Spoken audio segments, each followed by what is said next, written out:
Hello, welcome to Math for All, where we strive to make math creative, curious, and inclusive for everyone. I'm Molly Vokey. And I'm Heidi Sibnani. And we are super excited to be here with Shelby Strong today. She is going to be talking to us about how we give math a PR makeover. So that is exciting because math needs a makeover. So it's going to be a great show today. Yeah, so you may have watched our previous show, Math Together, with our colleague Sue Looney, and she is focusing right now on our primary day-to-day business, Looney Math Consulting, this year. And so we have started a new venture called Math for All, and we plan to bring you conversations from amazing math educators who are in the field, making math creative, curious, and inclusive for all. And so thank you so much for joining us here today. You can watch us on Facebook or on YouTube. Yes. And I get to introduce Shelby.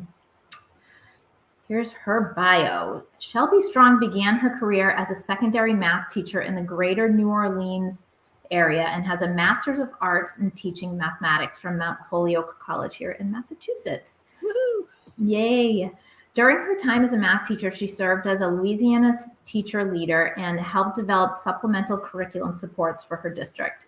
She has facilitated professional development at the local, state, and national level, including presenting for the Association for Middle Level Education, the Louisiana NCTM affiliate, and writing a series of blog posts for NCTM and an article for Edutopia. In 2021, she launched her educational consulting company, Stronger Math.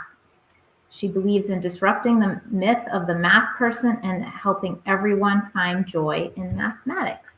So let's welcome Shelby into the studio. Hello, welcome. Hello. We're so happy that you're here. I am so excited to be here. It's so good to see y'all. Y'all. No, it's awesome. I love it. So let's get started.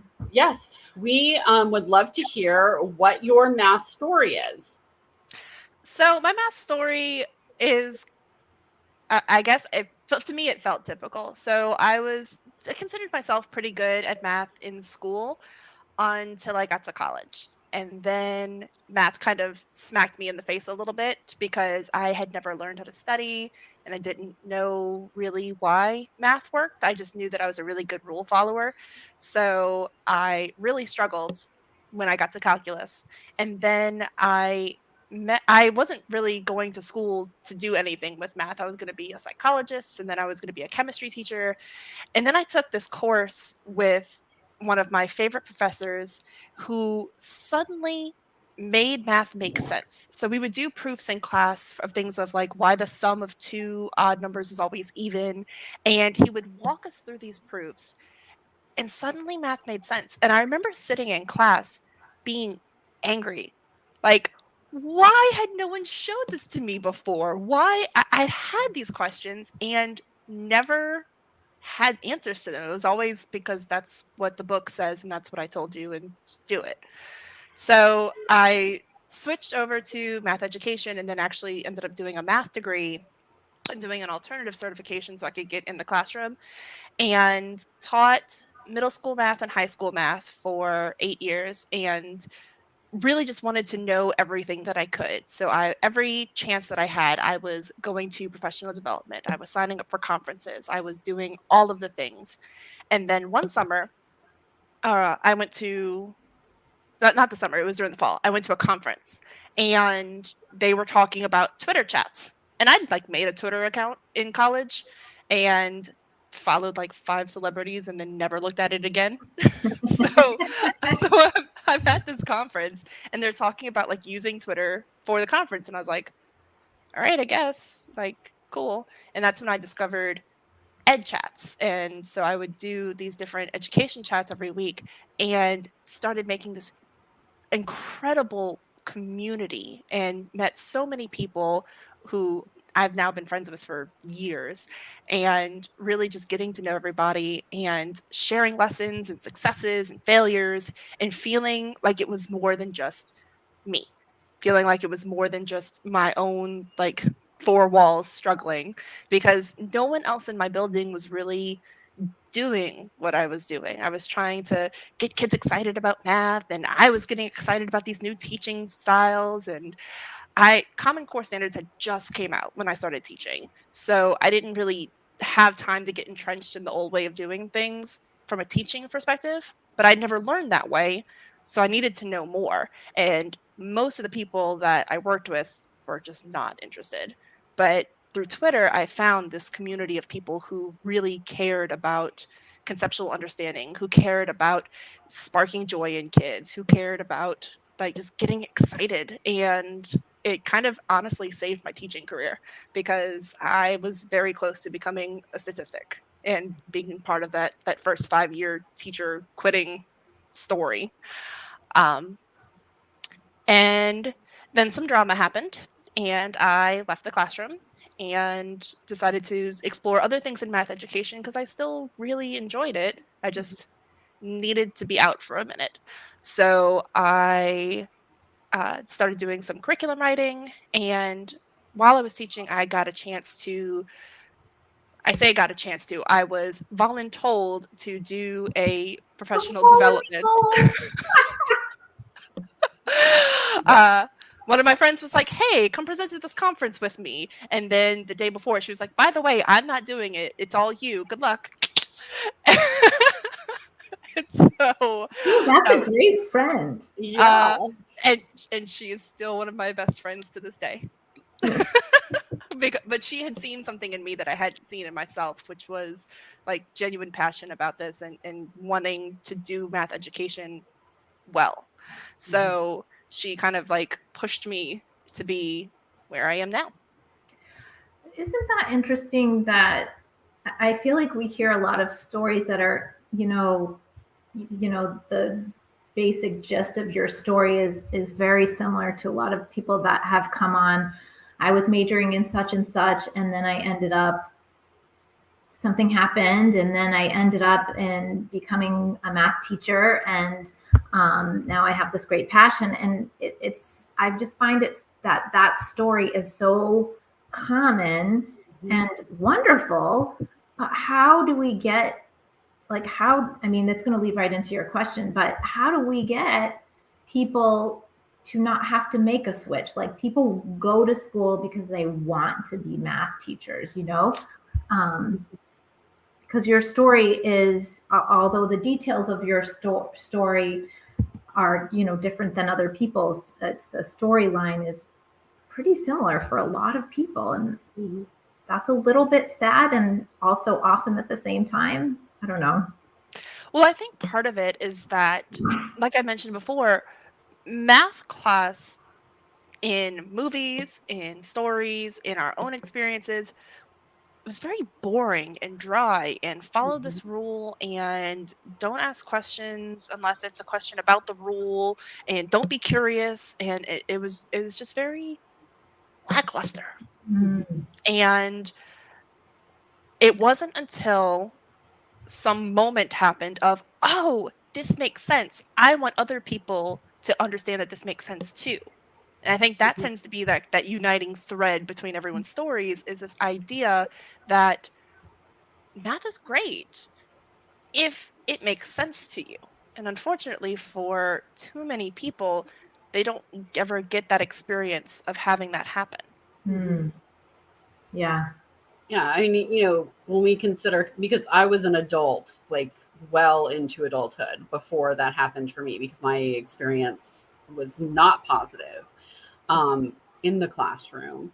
And I mean, I was in a completely different field of education and before I, made the switch. And so it's the idea of, it's fantastic that we've had these opportunities to see math in a different way. But when we think about all of the people who never have that opportunity, or who've never had someone come in or kind of be thrown into an environment where they have those opportunities, and think of all the people that we're leaving behind in that, is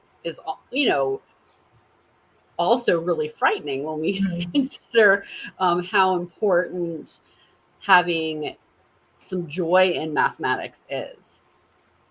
Yeah.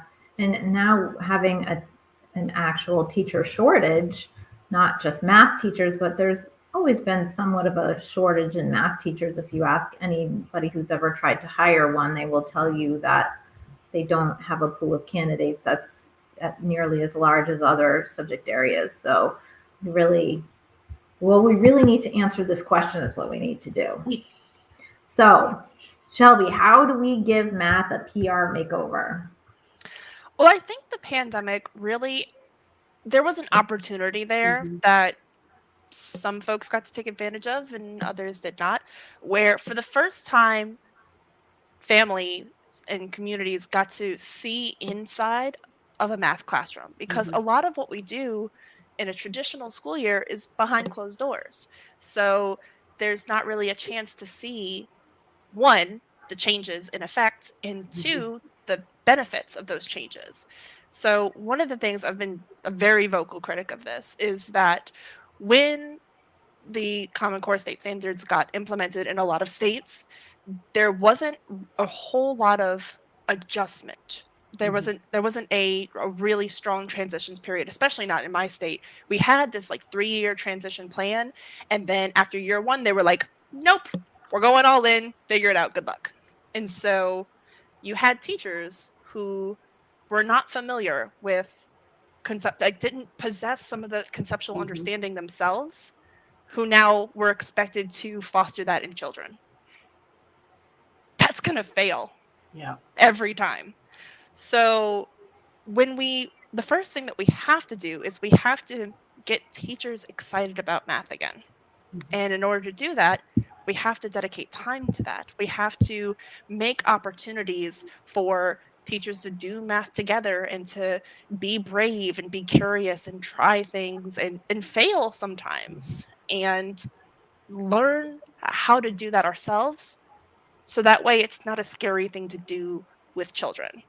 I think the other thing that we need to do is we need to continue making that visible. We need to not only talk about the changes that are happening, but why they're happening, why they're a good thing. I know Christopher Danielson is in Minnesota doing amazing things with Math on a Stick, where he's getting the community involved and he's having members of the general public just coming in and being curious about math and asking questions and having a safe place to do that with someone who won't judge them. Because I think that that's a really big piece of the puzzle, is for a lot of folks, especially women, especially people of color, most of our negative experiences with math have been that we've been curious and we've had questions and we've wanted the answers and had doors slammed in our face, or been made to feel stupid, or been judged for not being instant mental calculators. I mean, we still have people who think that that's what it means to be good at math, is to be able to do calculations very quickly in your head. So that's part of it too, is talking about what math is and what it isn't, and talking about how these things are changing and why that's a good thing, and giving people an opportunity to have a place that is safe and welcoming and joyful. That's making me think of like math nights at school for families. When my kids were in elementary school, we have a college, Stonehill College, right here in the town that I was living in at the time, and we joined forces. The parent group, believe it or not, joined forces with Stonehill, and we brought Stonehill students, planned this awesome night for parents, and it was really great. I mean, these kids are kindergarten to second grade, so the math that we were doing was mostly addition and subtraction and subitizing, but it was lots of geometry, lots of fun building things, and they made all these really fun things to do with families, and kids came and they were so excited to, show their parents stuff. They didn't even know what they were going to be doing there, but they were just so excited to be doing this stuff with their parents. I feel like there needs to be more of that kind of thing, because that really did bring joy. Yeah. One of the things that I used to do, so we would have open house, but it would be like a couple of weeks after the school year had started. Yes. So getting a chance to meet everyone. And so on the first day of school, I would do a which one doesn't belong from back before that was a thing. So Mm. I had found this like old book in the math teacher lounge one day and was flipping through it and found this really great question and started using it. And then like a few years later, which one doesn't belong kind of exploded. And now I feel like a lot of people know what it is. But at the time, it was still not like math questions had one answer. So I would Right. do it with the students. And then parents would come to open house and then I would put the question up for them and I wouldn't say anything. It would just be there for them as they were entering. And so then we'd get started and we'd be like, okay, so what's the answer? And they would look at me like, lady, are you telling me that you're making me do math? I'm here to see like what my kid is learning. I'm not here to do math. And so there'd always be like that kind of like hesitant answer. And then someone would be like, oh, well, this is the only one that doesn't have parentheses, or this one's only using division. And they kind of start giving me these other answers that weren't obvious. And then I would validate them and tell them, yes, that's right. That does make it different from the others. And then let them know that experience that you just had, that feeling you just felt, that's what I want to have with your kids all year. And so that helped get a lot of parents on board in a time that was very, very challenging because we had a lot of pushback against conceptual learning at that time.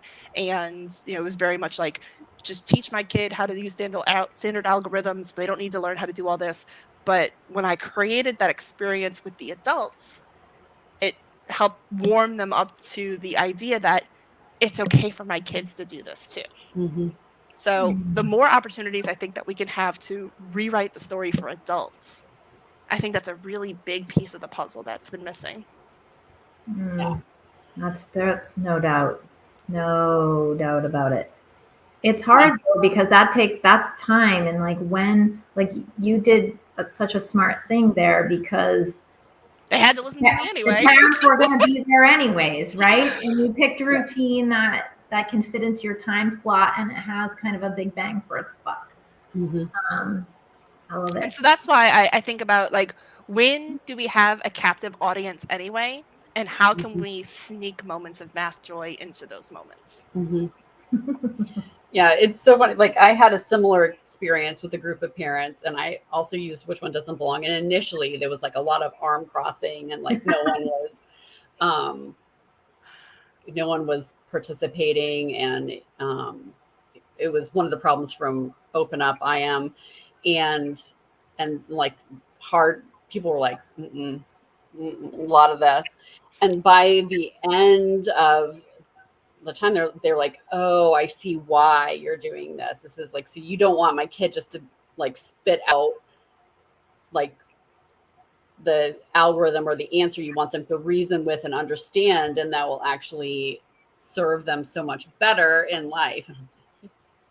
But it takes multiple exposure sometimes for people to understand the reason behind what we're doing in the math classroom and the why behind it. And I know, when like the classic one of the teacher doing, what is it, partial products maybe, or something with it, I can't even remember, and then the one with the coffee cup. Yes. And the, like, when that makes the rounds, I get like on Facebook, and I'll have friends or whomever commenting on it, and I'm like, well, here we go. Let me tell you about this. So like, this teacher is doing exactly what, it's that whole idea of this is the reason why, and do we have opportunities to take that on and have those debates, and do we have the time and the energy to take that on and have those debates? Yeah, I was definitely the friend that everyone tagged in whenever that video started to get shared. They'd be like, Shelby, come explain why. Yes. Yeah, it is though. I mean, it even teachers need to have multiple exposures, and it's quite a shift in philosophy. If you haven't experienced anything except for stand and deliver, and there is one answer and that type of thing. So it really has to be kind of national movement that involves everyone. And we have, we in this math world that we live in have lots of friends who want to spread this news and whatever, but every school has a lot of teachers, and all of those teachers need to be exposed to this, and they're not all exposed to this. So it's a struggle. We're kind of in a place where there's all of this hope for the future, but then also it's hard to get to every person out there. And I think both of you touched on the major themes, which is, Heidi talked about the understanding the reason why, but sometimes even folks who understand the reason why still aren't convinced by it. And then that speaks to your point, Molly, about it's about philosophy of education. What are we doing and why are we doing it? And I think that conversation hasn't been had enough, where we talk about, we don't want students to be number crunchers and answer getters. We want them to be curious. We want them, yes, it does take longer to find an answer in this way. And here is why that is beneficial for them and why it matters that we do it that way. So not just understanding that it's because they know how multiplication works, but also, and here's where they will see it again in Algebra 1, in Algebra 2, in 6th grade, and making that part really concrete. Because if a kid can tell me what 4 times 6 is, cool. If a kid can tell me that 4 times 6 is the same as 4 times 5 plus 1, cool. Can they then tell me that 4 times x plus 1? Can they make the connection between those two problems? And that is the part of the puzzle that not enough people, I think, see that through line through the grades.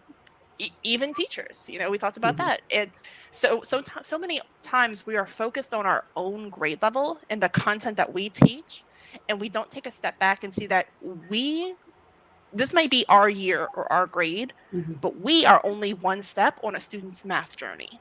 And so we have to take into consideration the steps that they've taken before and the steps that they're going to take after they leave us. And so are the things that we're doing going to help them or hinder them? Yikes. That idea that it's a progression too, right? So even though we have the standards in my grade level, knowing that progression is so critical, because students, none of us move on a completely linear path. Like, now I'm in 3rd grade, so I'm 100% going to only be focusing on these standards. It's that idea of where I am developmentally. I could be along a whole range of what that progression is within that standard or that standard cluster.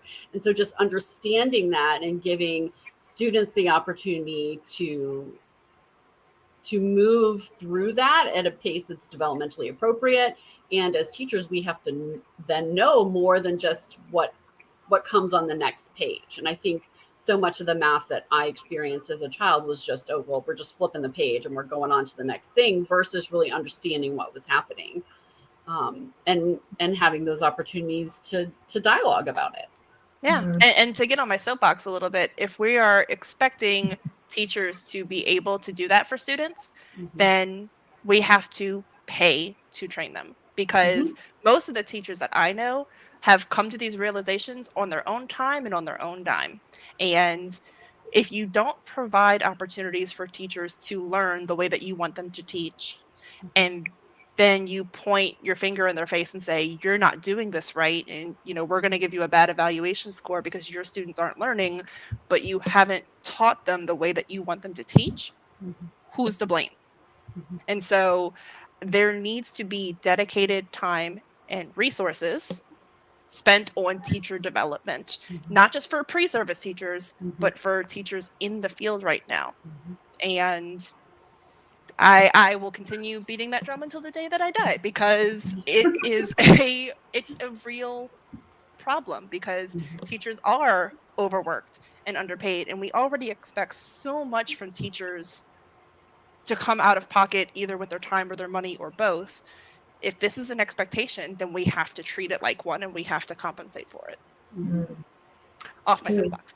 No, I mean, we are preaching to the choir on this one, because that's the work that we all do. And it is this idea of we we value where we put our money.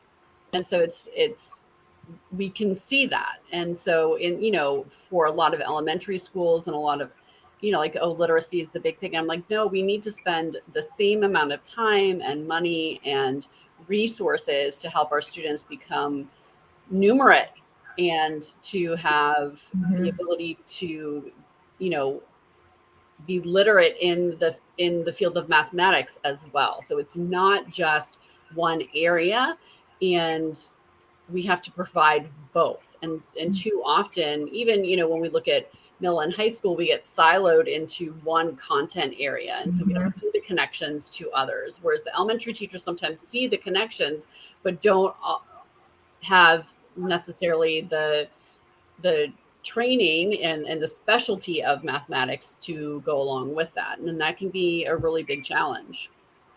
For sure. I mean, if we can spend all sorts of time and effort and resources on providing parents with tools to increase literacy in students, we can do the same for numeracy. Yeah, it seems like schools take on kind of one project at a time, right? When you're with elementary teachers, because elementary teachers likely teach all the subjects. So, giving them a new curriculum for math and then also a new curriculum for social studies, and then we're going to try out this science, blah, blah, blah, and they get overwhelmed. So it is a matter of making math a priority at a time when it really can be explored. And the more that you can take off of teachers' plates and like make it less stressful and less stressful for parents as well, the more you can get into the sort of fun side of math. Because as soon as we get away from math is follow a procedure and get an answer, we can start getting into some really interesting conversations. So, I used to surprise my students all the time when we would talk about, the Greeks and getting thrown overboard for proving the existence of irrational numbers and angering the gods, or people getting fired for teaching Cartesian math and all of the kind of messy, shady things that have gone on in math because it's not set in stone. I mean, Right. Alice in Wonderland is a critique of mathematics because Lewis Carroll was the mathematician Charles Dodgson, and at the time integers were just starting to come into vogue, and he, like, the whole tea party scene where he's like, well, do you want more? I haven't had any. Well, you can't have less. It's a critique of negative numbers. And I'm gonna have to watch that again.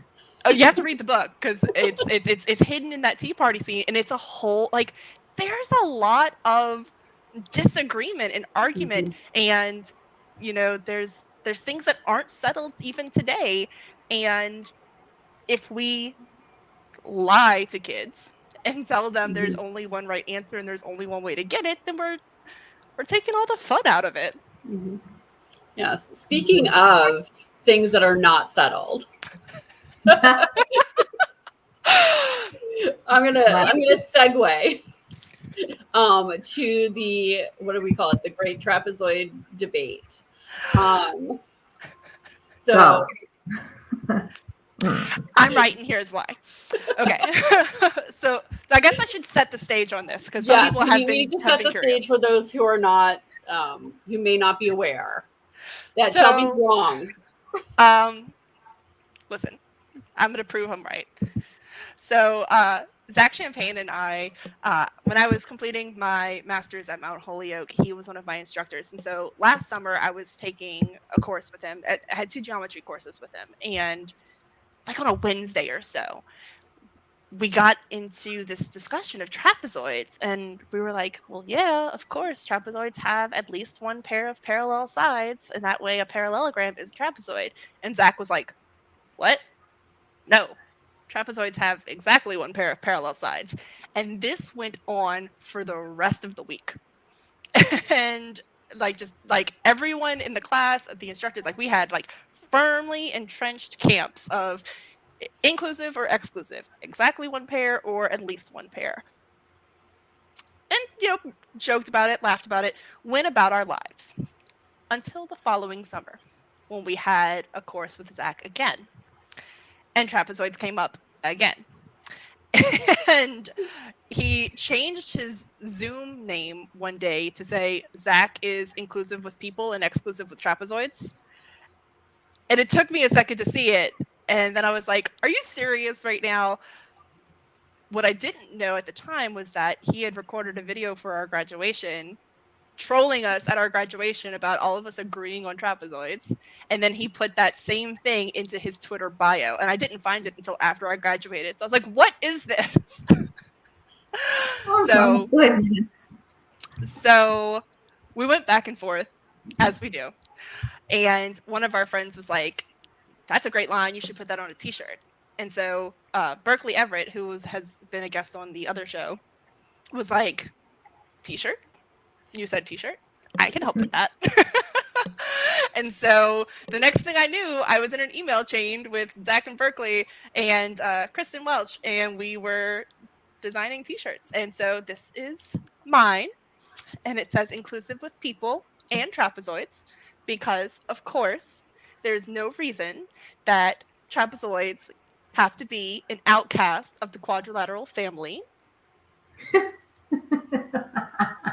If we can accept that squares are rectangles and we can accept that rectangles are parallelograms, then we can accept that parallelograms are trapezoids. QED.